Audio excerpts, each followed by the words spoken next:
Okay. So it is Sunday and it's time for Tulip Poplar medicine. And today I think this will be rather short. So the medicine that I'd like to offer today is the medicine of patience that Tulip Poplar offers,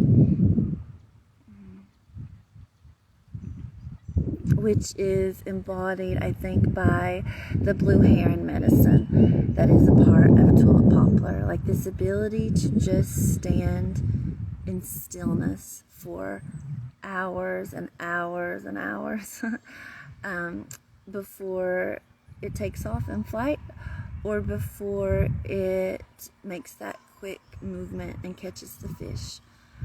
But that ability to be still for hours, the patience that's there in the stillness. And I feel that this aspect of the tree is wanting to speak directly to masculine energies, the expression of the masculine energy in ourselves, whether that's in men or women or whomever, but this expression of the masculine energy of stillness and the patience that's in stillness. And with the blue heron, that in that stillness and in that patience, they catch the fish. Yeah. So one of the ways that this could go in application is the interaction between men and women, between those embodying the masculine and those embodying the feminine, and, you know, a real need for the masculine to be able to find stillness and to be patient, right, until like the moment. Yeah. Then also, part of the patience that Tulip Poplar teaches in this regard, in my experience with it, is that when I come and I sit with the tree and I talk to the tree and I communicate with the tree, this is one of the few plants, maybe the only one, that sometimes when I've tried to speak to her and ask questions, she doesn't always give me an answer. Sometimes, you know, what I get is just silence. And I remember, I think I write about this in my book, Flowers for a Girl, where, you know, one night I was asking the tree a question and it wasn't giving me an answer. It was silent, and I knew that it knew the answer. I knew that it had medicine to give me. And so I was getting so frustrated, and so I got up like a little child, and literally, and I stomped off like I was having a little tantrum, and, you know, I said, fine, you know, I'm leaving, and turned to walk away. And then I felt the tree like sort of beckon me back, you know, so I turned around, my arms were crossed, like, fine, what do you want to say? And the tree said to me, we are for children who have no parents. And because of what I knew I was on the edge of at that moment, I just let my head like drop to my chest, and like all the air left me, and I, you know, just said to Tulip Poplar, like, thank you, that's enough. You know, I don't need to hear anymore. And then in that moment, like, I understood why Tulip Poplar had been still and silent and hadn't answered, because I wasn't actually ready to hear that. It really wasn't time, you know, but since I pressed, since I was impatient, you know, and so that was a lesson in that moment, not just the medicine of for children who don't have parents, but a lesson in trusting being patient, trusting the stillness, trusting not getting an answer, not getting a response right now, trusting the wisdom that's here in waiting until it's time. Like just with the blue heron, you know, waiting in stillness for that moment, waiting until it's time.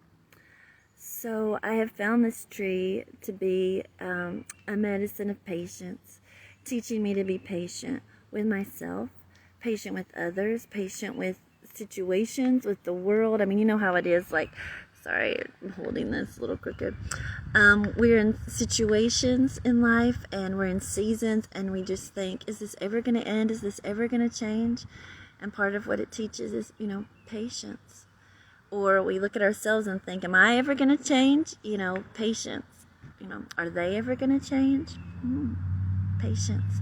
But it's really taught that, and that the value that's in stillness, the value that's in patience, and also to touch on some of the other medicine I've shared here and in other places before, that stillness, that patience, it's part of what taps into the gentleness and tenderness of this tree.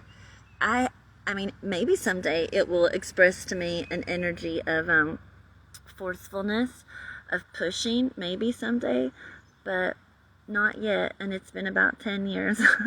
And there is a gentleness and a tenderness. And, I was having a conversation with someone earlier today, and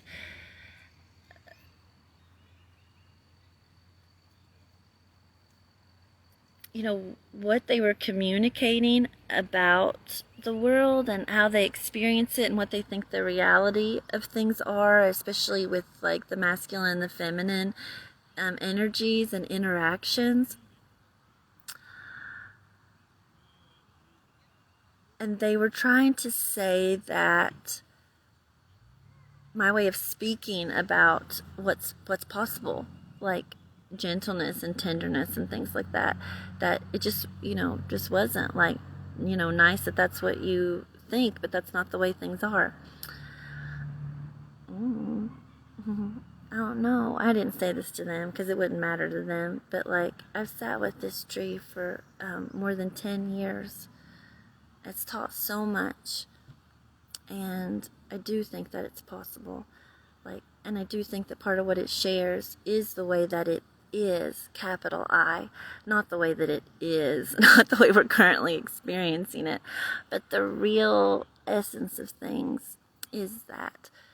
The essence of things is the stillness and the patience of the divine masculine, and the tenderness and gentleness that is then able to be expressed, and the grace. Like, have you ever seen the blue heron when they take off from that stillness? The way they like lift their wings and go into the sky, this huge bird, but with so much grace, and it's effortless when the time comes. There doesn't have to be the push and the shove, like it's effortless. So that's a short medicine for today compared to other times together, but that's what I have. And I think I'm just going to lift it up. Maybe you can see, because I'm sitting under the Tulip Poplar. Are you able to see it at all? I don't know. And there's also some really beautiful blooms. Okay, so I hope that that's good medicine. I hope somehow it sinks in and finds its way into hearts and bodies, and the way that we're moving through the world at this time. Okay, bye-bye.